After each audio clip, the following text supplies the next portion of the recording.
வருஷம் வேலை பார்த்திருந்தா உருப்பிட்டிருப்பேன்னு உங்களுக்கு மட்டும்தான் உங்களை பத்தி தெரியும். எந்த இடத்தை தொடக்கூடிய சக்தி எனக்கு இருக்கிறது என்று.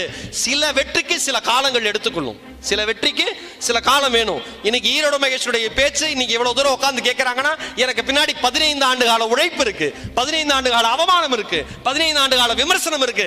அதையெல்லாம் தாண்டி மட்டும்தான் ஒரு மனுஷன் ஜெயிக்க முடியும். கோபுரத்தை பார்த்து வியக்கிற மனிதர்கள் யாரும் அஸ்திவாரத்தை பற்றி பேசுவது கிடையாது.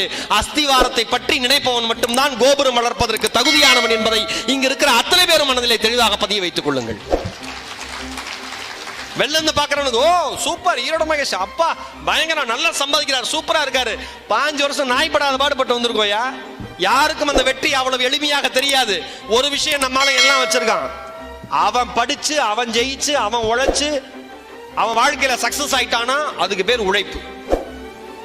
அவன் கஷ்டப்படுறான், அவன் படிக்கிறான், அவன் அசிங்கப்படுறான்,